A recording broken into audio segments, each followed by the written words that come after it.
வாழ்க வளமுடன். பேராசை ஆனந்தி அன்பழகன், திருவண்ணாமலை. இன்னைக்கு நம்ம சிந்தனையாக ஞானக்களஞ்சிய பாடல் தொகுப்பு 2லிருந்து 9/1/1969 அறிவில் முழுமை அப்படின்ற சுவாமிஜி 1331 பாடலாக எழுதியிருக்காரு.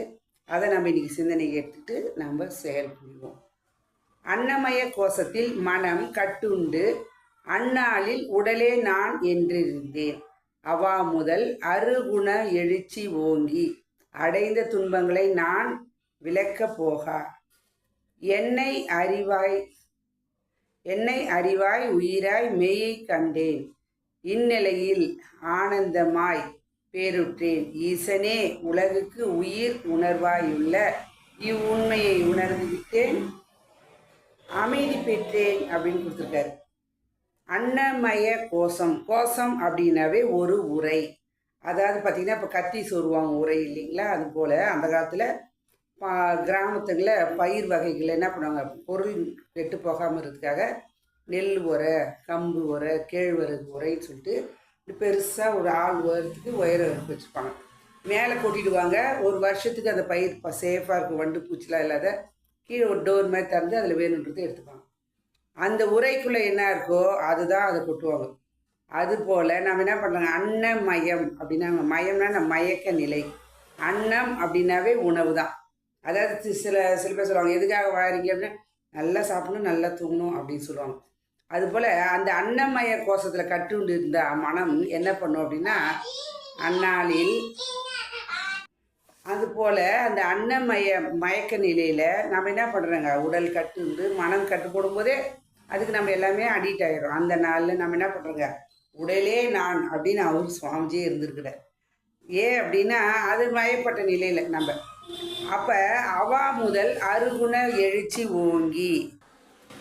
அவா என்றால் ஆசை. ஆசை இருக்கலாம், சுவாமி சொல்கிறார், உடலில் உயிர் இருக்கிறதெல்லாம் ஆசை இருக்கும், அது பேராசையாக மாறக்கூடாது. அப்போ அவா முதல் அருகுண எழுச்சி பெற்று.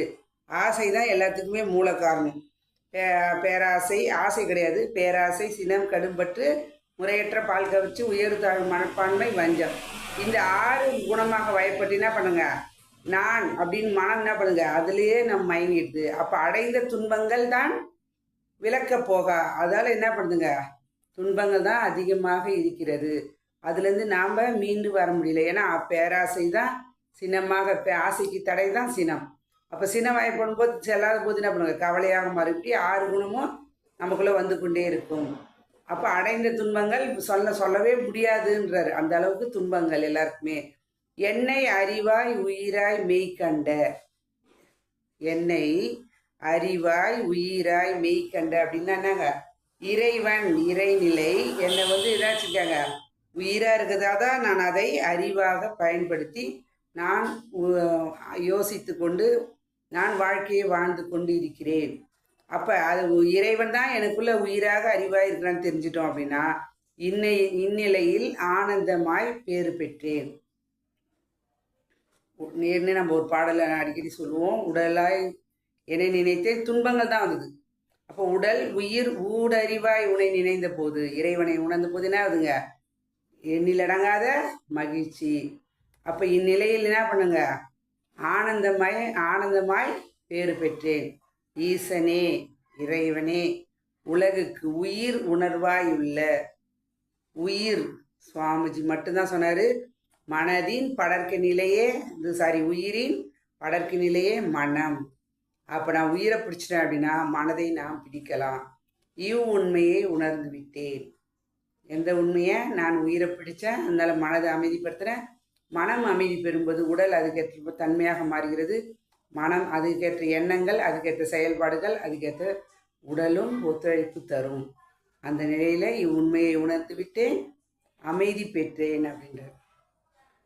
அப்போ அறிவின் முழுமை எங்கே இருக்குது அப்படின்னா, நாம் முதலில் உலக இயல் வாழ்க்கையில் இருந்தாலும் ஒரு வாசகம் அருமையாக சொல்லுவார் பாருங்க அருத்தந்தை அவர்கள்.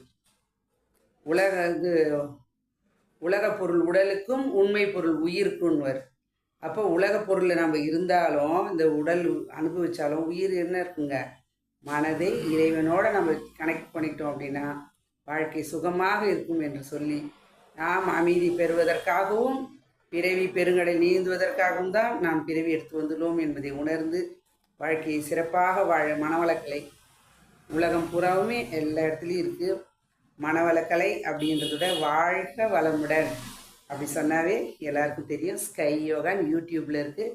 இன்னும் போய் அருள் தந்தை அவர்களை நேரில் பார்க்கலாம். யூடியூப் மூலியமாக ஒரு மகான் வாழ்ந்ததை வாழும் காலத்தில் இருந்ததை எடுத்ததை இன்றைக்கி நாம் வாழ்க்கையில் குருவை பார்க்கக்கூடிய ஒரு வாய்ப்பும் அவரோட வார்த்தைகளை அதன் ஸ்பீச் மூலமாக உரையின் மூலமாக நாம் உணர்ந்து கொள்ளும் நல்ல ஒரு வாய்ப்பை பயன்படுத்தி கொள்வோம்.